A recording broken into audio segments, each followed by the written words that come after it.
Hi, my name is Aris and I am the host of Truth in Life Forum. This is part 5 of the series Why I Am a Christian. In the last video, I discussed that a person can be a Catholic, a Protestant, or whatever group that he belongs to, and yet not really be a Christian.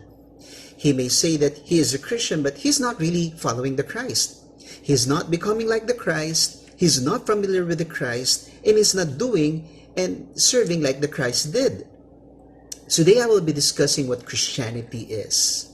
Number 1, the Christ defines Christianity, and we find this in scriptures. Christianity centers around the Christ. In Islam, whenever it is criticized for being violent, its defenders tend to point to the millions of peaceful and loving Muslims. It is good that many of them are not into violence, but the majority does not define what Islam is. Well, certainly in all religions, not all of its adherents faithfully reflect the essence of their religion. Each religion is defined by their founders. If a professing Christian is not living out the biblical Christianity, then he should be directed to the Christ so that he could properly reflect what true Christianity is. Religions do evolve into more complicated systems over time. Certainly, their founders cannot do anything about these because they have long been gone. Only when a certain group of people starts a movement to go back to their roots, usually this is called a reformation.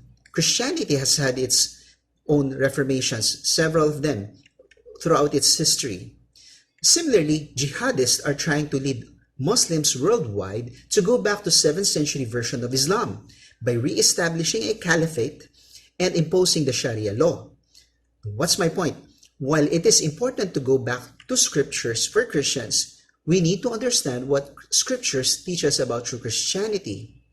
Well, as I pointed out in Islam, it is like being in the 7th century. Now, I did not make this up. It is their claim. For them, Muhammad is the perfect person and the perfect model for all time. Check it out. It's their claim. So don't be surprised when jihadists or mujahideen act like Muhammad. They are being faithful to their founder. Is this the same with Christianity? When we go to the scriptures, is being a Christian becoming like a first century believer in Israel? Islamic law, or the Sharia law, covers everything in life.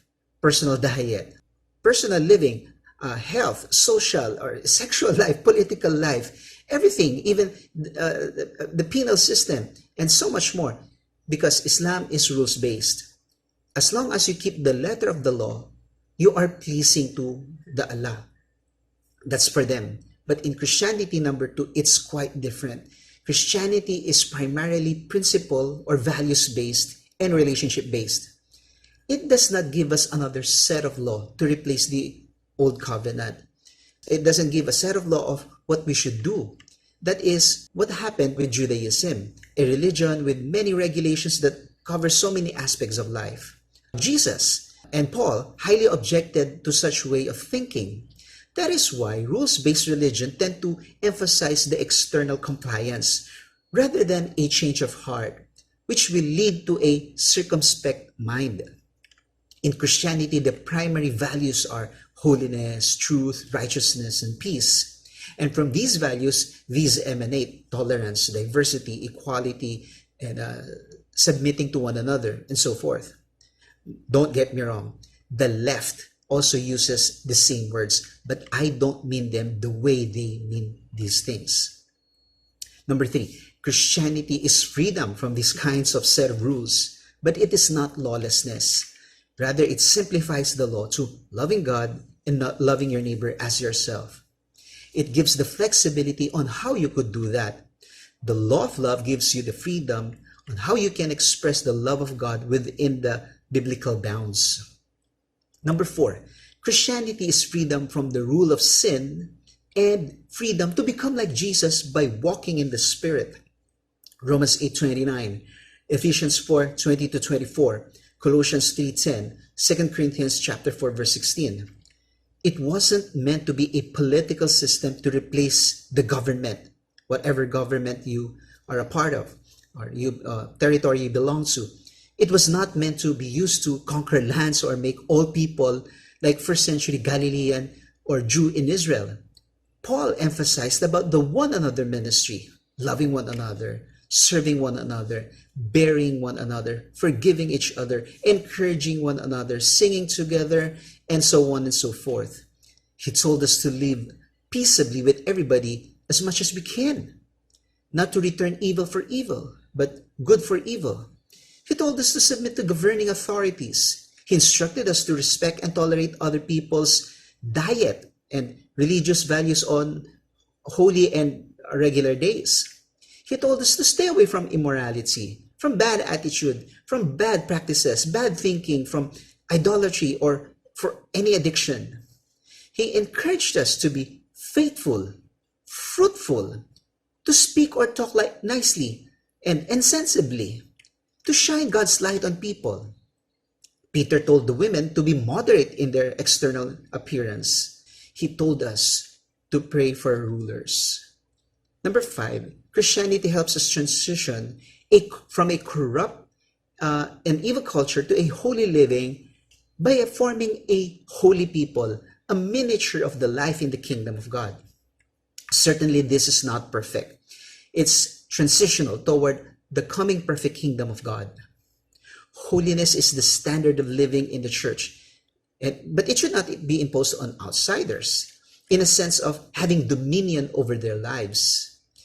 Holiness can be attractive to those seeking for God, but repulsive whose intent is on doing evil. Christianity is not ritualistic, even though it has a couple of very important and spiritual rituals. It is transformative. Number 6 is Christianity is critical of evil in the culture, but it is tolerant of evil people. What does that mean? Christians will deal with evil people in a nice way, not being judgmental about them, hoping to bring them to the Christ while maintaining their disagreement with their evil deeds. They don't compromise their values. Number 7, Christianity is not territorial or to have dominion over people. Islam does that. It forces non-Muslims to observe the Sharia law wherever they dominate the place. Well, in the Old Testament, the Old Covenant through Moses, it was theocratic. Everybody has to observe the law when you are part of their territory. Otherwise, you just get out of the place. But in the New Covenant through Christianity, that's not theocratic. It is so flexible for all people, whatever language, whatever race you belong to, social or economic status you have, cultures that you're part of, or territory where the person is. You can be a Christian wherever you are, even under evil tyrants, for your primary allegiance is to the Lord, the God of heaven. Number 8, Christianity is missional, so that it can bring people to the Christ and prepare converts to the perfect coming kingdom of God. It does not put its hope in this present world, but on the new creation, which is the new heaven and the new earth. Therein then, the rule of love, truth, righteousness, and peace will be observed, without needing to impose it because everybody is inclined toward those values. People there automatically hate evil. Think about those things first. You can review the video. Watch out for my next video of the series.